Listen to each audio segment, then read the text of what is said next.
Okay, students, let us start today's lecture. Yesterday we have done the different properties of congruence modulo n. अभी आज हम लोग जो next property करने जा रहे हैं that is inverse modulo n. Inverse modulo n की डेफिनेशन लिखिए, अ नंबर या N integer m has inverse modulo n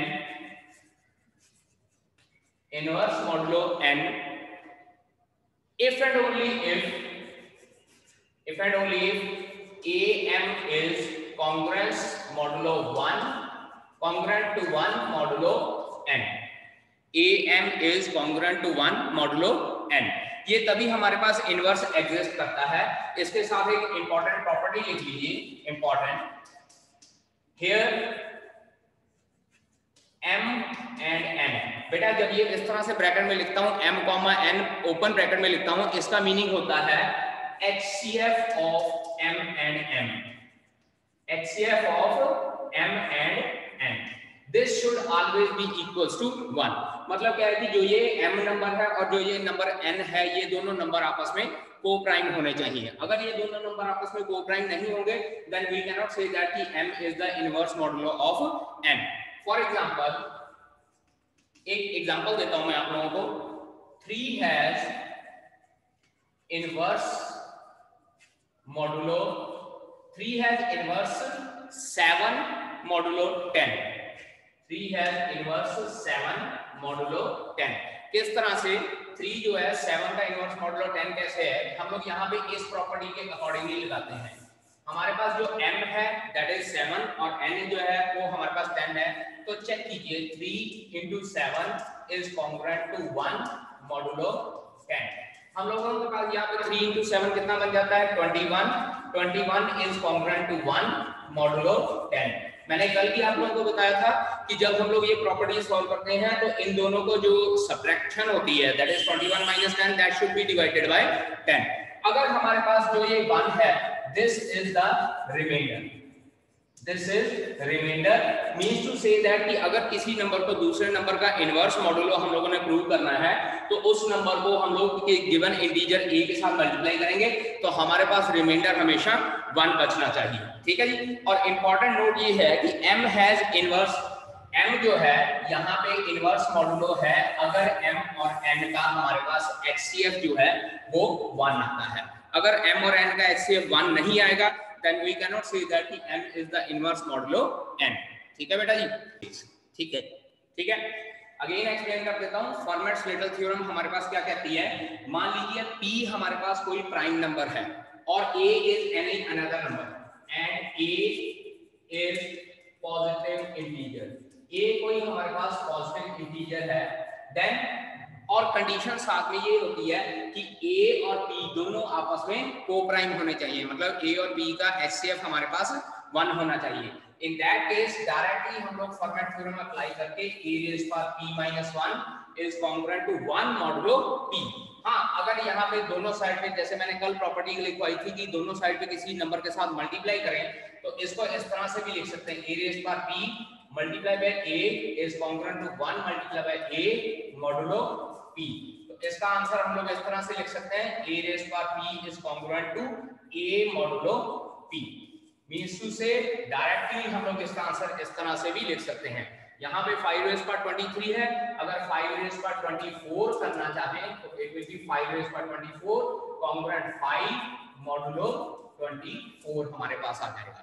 means to से 5 rays power 24 minus 5 is always divisible by 24। Yesterday we had discussed the property of congruent modulo। congruent modulo फिर से मैं explain कर देता हूँ। यहाँ तो दोनों साइड को अलग-अलग सेपरेटली इस मॉडुलो से डिवाइड करें तो सेम रिमाइंडर आना चाहिए, या फिर क्या है इन दोनों को सब्ट्रैक्ट कर दें तो जो सब्ट्रैक्शन है that should be exactly divisible by that modulo number. ठीक है। So this is the property of Fermat's little theorem. This is used only to reduce the length of the question. Understand? अगर आप लोगों को क्वेश्चन लेंथ रिड्यूस नहीं करना चाहते हो, प्रीवियस क्वेश्चंस के मेथड से ही सॉल्व करना चाहते हो, then you can solve according to that.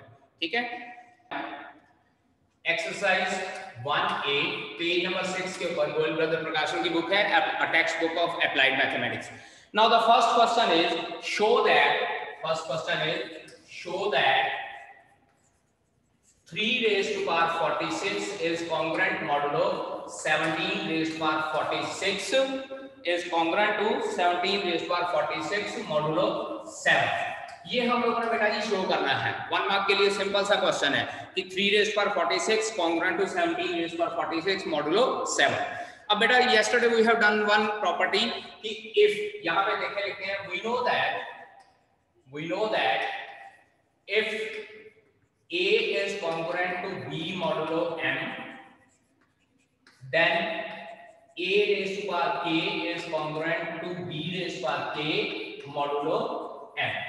ये हम लोगों ने कल प्रॉपर्टी पढ़ी है कि अगर हमारे पास दो नंबर्स का कॉन्ग्रुएंट मॉडुलो m है तो दोनों नंबर्स के ऊपर सेम अगर हम लोग पावर लगा देते हैं where k belongs to integer, positive integer की बात करेंगे, then a raised पर k congruent b raised पर k modulo m। अब यहाँ पे इस क्वेश्चन को प्रूव करना है तो यहाँ पे लिखेंगे we know that 3 is congruent to 17 modulo 7। बेटा चेक कीजिए 3 is congruent to 17 modulo 7, दोनों को माइनस कीजिए, 3 minus 17 मेरे पास कितना हो जाएगा 14 and 14 is divisible by 7, therefore ये congruent का रिजल्ट हमारे पास ट्रू है। So 3 congruent 17 modulo 7, it implies 3 raised to power 46 congruent 17 raised to power 46 modulo 7। और प्रॉपर्टी क्या हो जाएगी यूजिंग अबव प्रॉपर्टी, जो ऊपर प्रॉपर्टी हम लोगों ने लिखी है इस प्रॉपर्टी को यूज करके हम लोग ये कह सकते हैं कि 3 raised to power 46 is congruent to 17 raised to power 46 modulo 7। Okay बेटा जी, now let us start second question of this exercise. Second question हम लोगों को यहाँ पे ये कहा गया है सॉल्व या शो दैट, यहाँ बेटा क्वेश्चन में लिखा हुआ है show that for all x। देखिए x यहाँ पे इससे पहले इस तरह से एक वर्डिंग लिखी है x बिलोंगिंग टू z। बेटा जो ये मीनिंग है इसका मीनिंग होता है फॉर ऑल, मैथमेटिकल लैंग्वेज है बेटा ये, ठीक है। मिरर इमेज जो कैपिटल E की बनाई हुई है इसका मतलब होता है for all x belonging to z। Statement थोड़ी सी ठीक कर लीजिए, यहाँ पे लिखा है show that for all x belonging to z 3x is congruent to 1 modulo 8। इसमें बेटा हम लोगों ने शो दैट नहीं करना, सॉल्व करना है। यहाँ पे हम लोग लिखेंगे सॉल्व फॉर, इसको लिखते हैं solve 3x congruent to 1 modulo 8। 3x congruent to 1 modulo 8, इसको सॉल्व करना है। सॉल्व करने का मतलब है बेटा जी we have to find out the value of x। अब yesterday we have learned the properties कि अगर हमारे पास इस तरह से कॉन्ग्रुएंट मॉडुलो होता है तो यहाँ तो दोनों को सेपरेटली डिवाइड करेंगे तो रिमाइंडर सेम आएगा, यहाँ इन दोनों को माइनस कर देंगे तो it will be divisible by 8। we know that in congruence modulo या according to definition of congruence modulo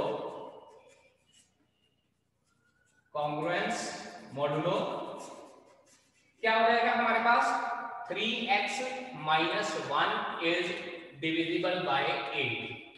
3x minus 1 is divisible by 8। और अगर 3x minus 1 is divisible by 8 है तो I can write down it as 3x minus 1 is equals to 8k।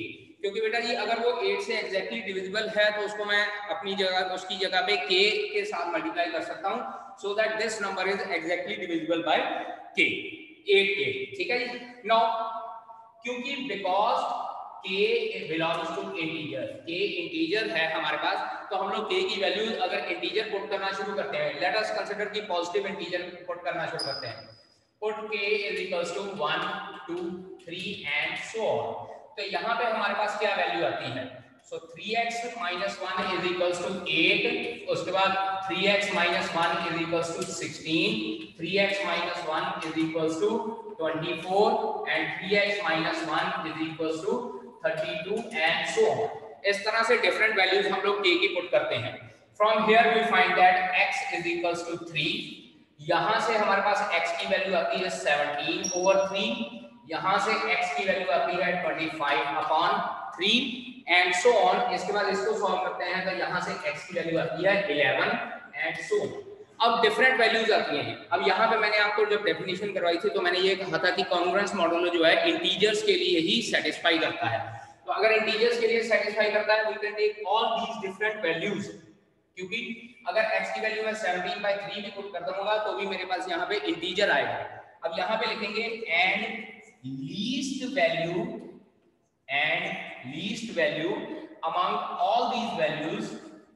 among all these is equals to 3, therefore x is equals to 3 is the required solution for this congruence modulo. Therefore x is equals to 3 is the required solution for this congruence modulo. Compute 100 raised to power 5, compute 100 raised to power 5 modulo 7 means to से क्या है 100 raise to power 5 modulo 7 क्या मतलब होता है, जब 100 raise to power 5 को हम लोग 7 से डिवाइड करेंगे तो हमारे पास रिमाइंडर कितना आएगा। अब एक तो सिंपल तरीका है जो हम लोग छोटी क्लासेस में आज तक पढ़ते हैं कि 100 को 5 बार मल्टीप्लाई करेंगे, जितना आंसर आएगा उसको फिर 7 से डिवाइड करेंगे और एंड में जो रिमाइंडर आएगा that we will write down. लेकिन कॉन्ग्रुएंस मॉडुलो के accordingly we are not supposed to do like that.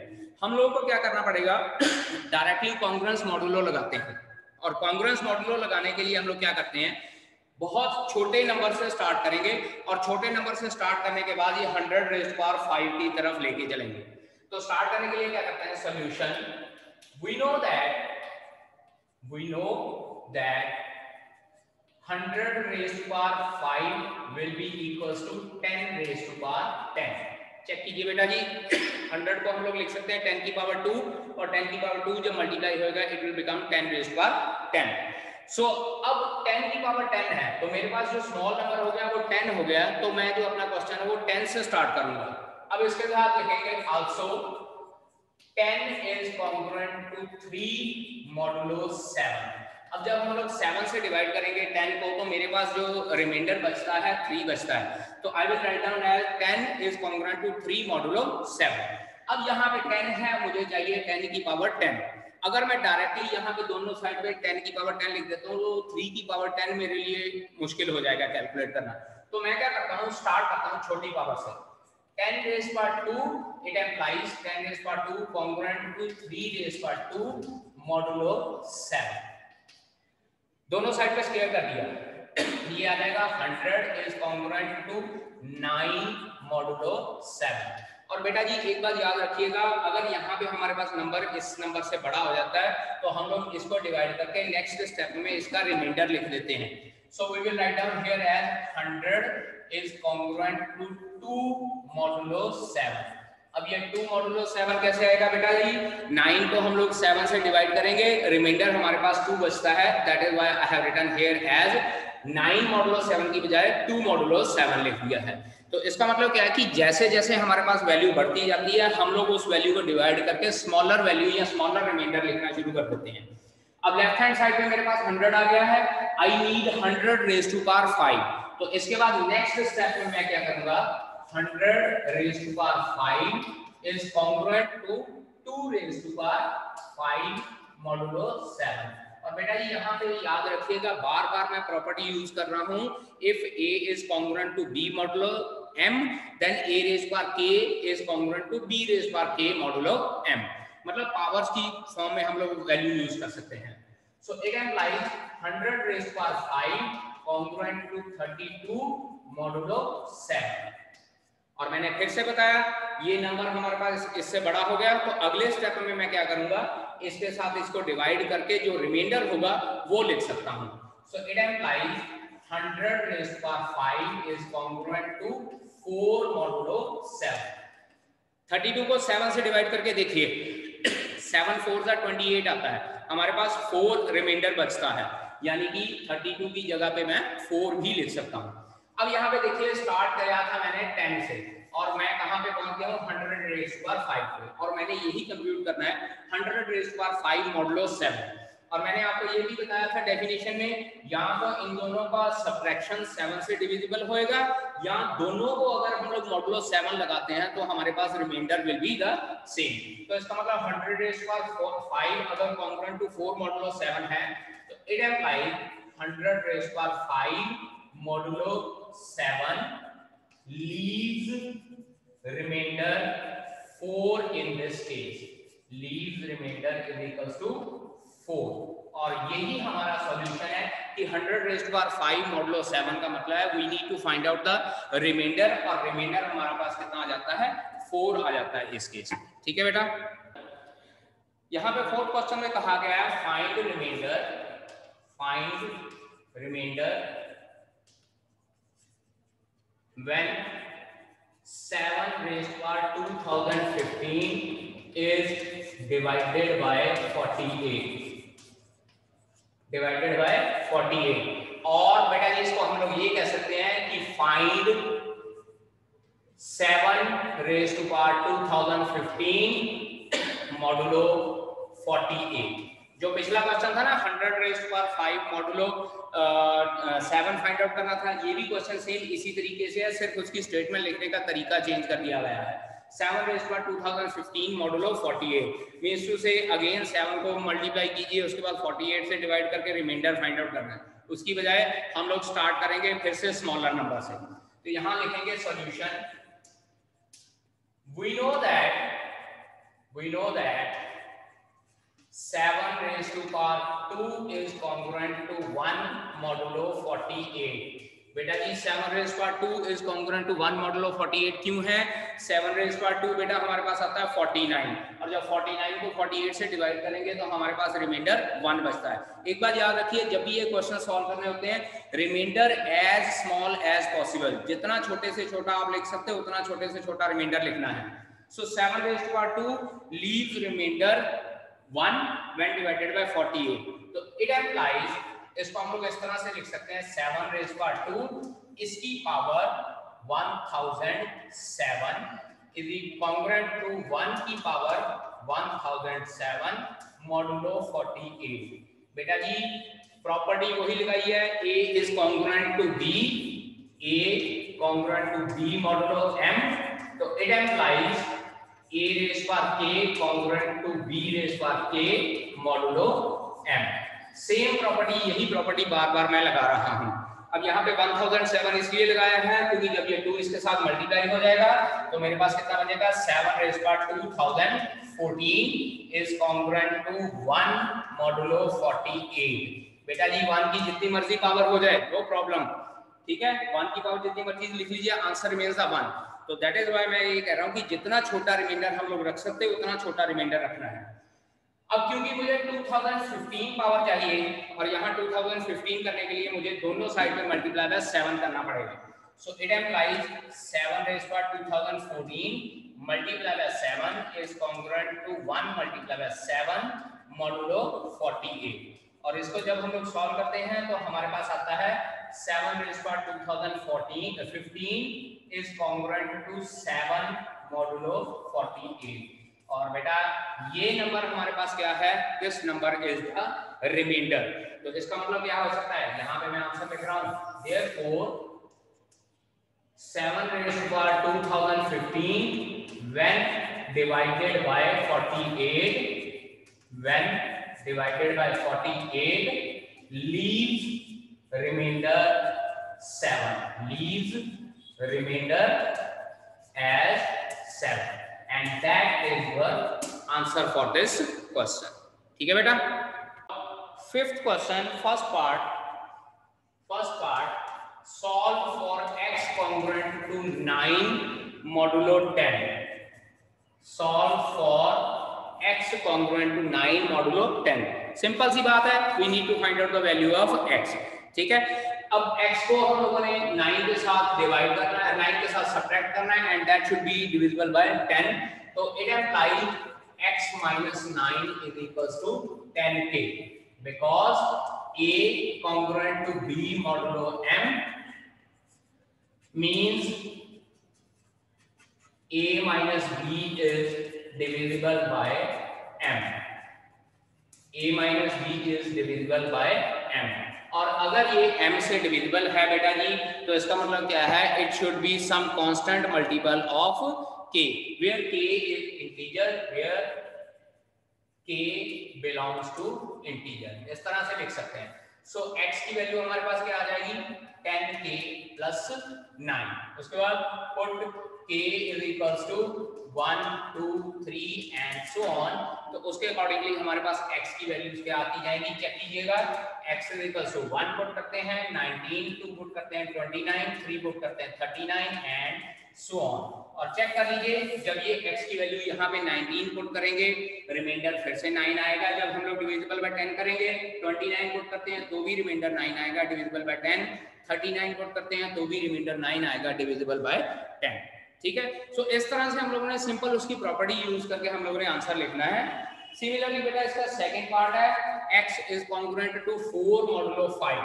Second part, x congruent to 4 modulo 5, तो यहाँ पे हम लोग लिख सकते हैं x minus 4 is equals to 5k, it implies x is equals to 4 plus 5k।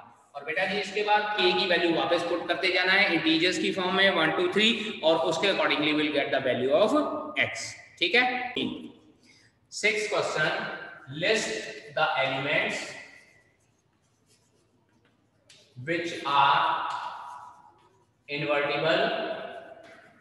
which are invertible under modulo 14। Invertible under modulo 14।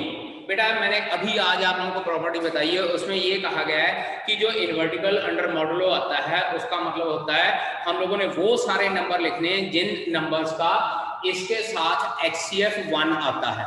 तो solution लिखेंगे, सॉल्यूशन में डायरेक्टली लिखेंगे we have to write all the numbers, all the positive integers whose HCF with 14 is 1।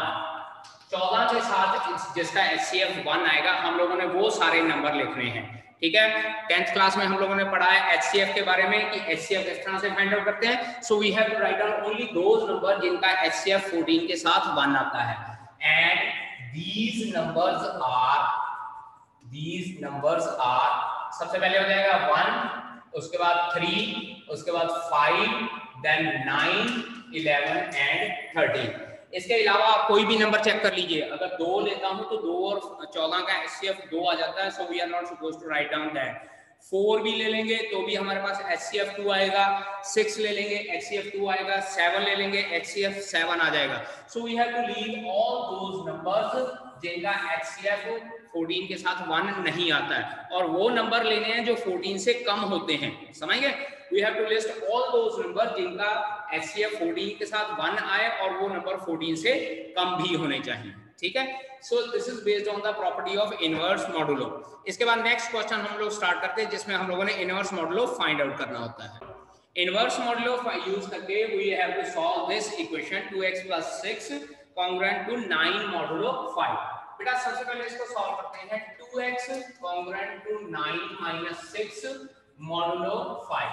बेटा इसको ये मत समझिएगा कि ये 6 को उठा के दूसरी साइड पे लेके गए हैं, यहाँ पे प्रॉपर्टी लगाई है if a is congruent to b modulo m, तो यहाँ पे a minus alpha congruent to b minus alpha modulo m। एक कांस्टेंट को दोनों साइड पे हम लोग सब्ट्रैक्ट कर सकते हैं, ये प्रॉपर्टी हम लोगों ने यहाँ पे यूज की है। सो 2x इसको लिख सकते हैं, it implies 2x congruent to 3 modulo 5।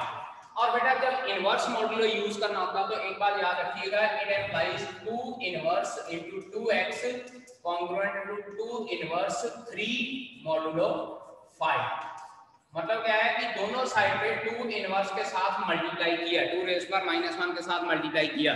ठीक है, सेम नंबर के साथ मल्टीप्लाई कर सकते हैं, क्योंकि इनवर्स मॉडुलो यूज करना है इसलिए इसको इस तरह से करना पड़ेगा 2 इनवर्स। तो ये हमारे पास सॉल्व होके क्या रह जाएगा, x is congruent to 2 inverse into 3 modulo 5। यहाँ पे 2 रेज़ पर -1 और 2 रिमूव होके अकेला x रह जाएगा। अब बात आती है हम लोगों ने ये राइट हैंड साइड पे 2 रेज़ पर -1 जो है इसकी वैल्यू क्या होगी। एक बार याद रखिएगा, x congruent to 3 into 3 modulo 5 आएगा। Now I am going to explain कि जो ये 2 रेज़ पर -1 है ये 3 कैसे आएगा। अब एक बात याद रखिएगा, 2 रेज़ पर -1 under modulo 5 5 is equals to 3। और रीजन क्या है? रीजन ये है कि जब 2 रेज़ पर -1 का मॉडुलो फाइंड आउट करना है तो मींस टू से 2m should be congruent to 1 modulo 5 होना चाहिए। मींस टू से 2 की पावर -1 है ना, तो यहाँ पे 2 लगा देंगे, इसके साथ कोई कांस्टेंट मल्टीप्लाई करके हमारे पास रिमाइंडर 1 बचना चाहिए। अब यहाँ पे m की क्या वैल्यू मैं कंसीडर करूं कि जब मैं 5 को डिवाइड करूंगा तो मेरे पास रिमाइंडर 1 बचेगा, एंड दैट वैल्यू इज 3, क्योंकि 2 3 6 हो जाएगा तो रिमाइंडर 1 बचेगा। तो इस हिसाब से 2 3 6 करके हम लोग कह सकते हैं कि जो 2 रेज़ पर -1 है इसका मॉडुलो जो inverse modulo under 5 is 3। So it implies x congruent to 9 modulo 5। और जब x congruent to 9 modulo 5 हो गया तो it implies x minus 9 should be equals to 5k और x is equals to 9 plus 5k, and that will be your answer for this question।